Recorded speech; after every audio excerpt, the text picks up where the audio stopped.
Olá, hoje a gente vai mergulhar num assunto fascinante. Uma conexão que a gente sente, mas nem sempre entende. Como a nossa mente e o nosso corpo estão profundamente ligados. A gente vai desvendar a ciência por trás de como um sentimento, uma coisa que está na nossa cabeça, pode de verdade mexer com as defesas do nosso organismo.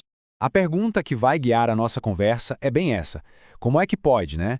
Um sentimento, algo que parece tão abstrato como o estresse, ter um poder tão real, a ponto de enfraquecer o nosso sistema de defesa, o nosso sistema imunológico? Parece estranho, mas tem muita ciência por trás disso. Bora entender. Bom, para a gente entender essa conexão, primeiro a gente precisa dar uma espiada em como o nosso corpo conversa. Internamente, sabe? É como se fosse uma grande rede social, com vários sistemas trocando mensagens o tempo todo. Não é uma coisa só, é uma teia super complexa e toda conectada. E olha só, a ciência que estuda essa conversa toda tem um nome que parece um trava-língua: neuroimunoendocrinologia. Mas calma, a ideia por trás é bem mais simples do que o nome. Basicamente, esse campo estuda como o sistema nervoso, o sistema imune e o sistema endócrino batem um papo o tempo todo para manter o nosso corpo funcionando direitinho, em equilíbrio. E para essa comunicação acontecer, o nosso corpo tem duas estratégias principais. Pensa assim, de um lado, a gente tem o sistema nervoso, que é tipo o WhatsApp do corpo. Manda mensagens elétricas super rápidas, diretas ao ponto. Do outro lado, a gente tem o sistema endócrino, que seria mais como um e-mail geral. Ele usa hormônios, que viajam pelo sangue, para mandar mensagens mais lentas, mas que chegam no corpo todo e o efeito dura bem mais. Um é rápido, o outro é mais abrangente. E o mais legal é que, mesmo sendo diferentes, eles trabalham em uma sintonia perfeita. Agora, focando no estresse, quando o corpo percebe uma ameaça, ele não sai agindo de qualquer jeito. Existe uma linha de comando principal, uma espécie de hierarquia que é ativada. A gente pode chamar isso de eixo do estresse.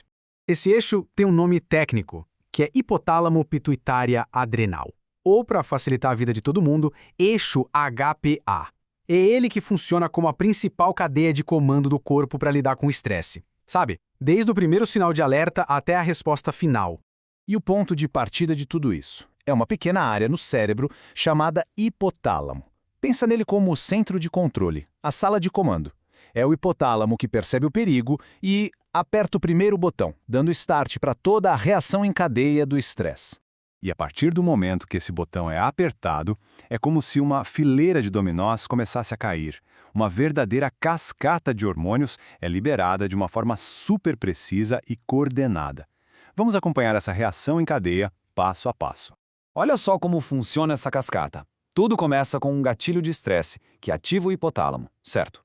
Em resposta, ele libera o primeiro mensageiro químico, um hormônio chamado CRH. Esse CRH dá um toque lá na glândula pituitária, que por sua vez libera um segundo hormônio, o ACTH. Esse ACTH cai na corrente sanguínea e viaja até o seu destino final, as glândulas adrenais. E quando o ACTH chega lá, ele dá a ordem: libere o cortisol, e aí entra em cena o famoso hormônio do estresse. Ok, então o cortisol está circulando pelo corpo. E aí? O que acontece agora? Qual é o efeito dele? É exatamente aqui que a gente entende, de forma cristalina, a conexão com o sistema imunológico. E aqui está o pulo do gato. O cortisol é um imunossupressor poderosíssimo. O que isso quer dizer? Quer dizer que ele, de propósito, abaixa a guarda do nosso sistema de defesa. Ele meio que desliga uma parte dele. Mas, por que raios o nosso próprio corpo faria uma coisa dessas? A lógica é a da sobrevivência, a famosa resposta de luta ou fuga. Em uma emergência, o corpo precisa de energia imediata. O cortisol ajuda nisso, aumenta a pressão, joga açúcar no sangue, prepara para a ação. E para focar toda a energia nessa ameaça, ele desliga temporariamente o que não é essencial naquele momento, como a digestão e a resposta imune. A curto prazo, isso é genial. O problema é quando o estresse vira crônico. Aí essa supressão constante do sistema imune deixa a gente de portas abertas para infecções. Mas olha que interessante, essa comunicação não é uma rua de mão única, com o cérebro só mandando ordens. Na verdade, é uma via de mão dupla. O sistema imunológico também fala, ele também manda mensagens de volta para o cérebro. Exatamente isso. O nosso sistema de defesa não fica só esperando ordens, calado. Ele é um participante ativo nessa conversa. Ele envia sinais que podem sim influenciar nosso humor, nosso comportamento e até a forma como o cérebro vai reagir ao estresse da próxima vez. E como é que ele faz isso? O telefone do sistema imune são umas moléculas chamadas citocinas. Pensa nelas como os mensageiros do sistema imune. Quando tem uma inflamação em algum lugar, por exemplo, as células de defesa liberam essas citocinas que podem viajar até o cérebro e literalmente alterar o funcionamento dele. Sabe aquela sensação de cansaço quando a gente está doente? Pois é, são as citocinas conversando com o cérebro. E para essa conexão ficar ainda mais íntima, ainda mais profunda, segura essa. O cérebro não depende só desses mensageiros que vêm de fora. Ele tem sua própria tropa de elite, suas próprias células de defesa morando ali dentro.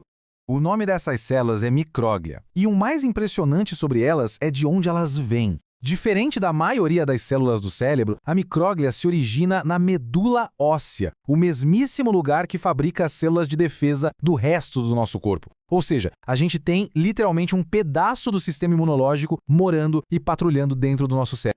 E tudo isso nos leva a uma reflexão final, né?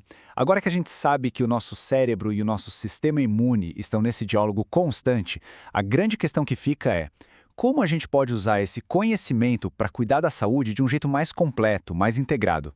Fica muito claro que gerenciar o estresse vai muito além de buscar bem-estar mental. É, na verdade, uma estratégia direta e poderosa para a gente modular a química do nosso corpo e, com isso, fortalecer as nossas defesas naturais.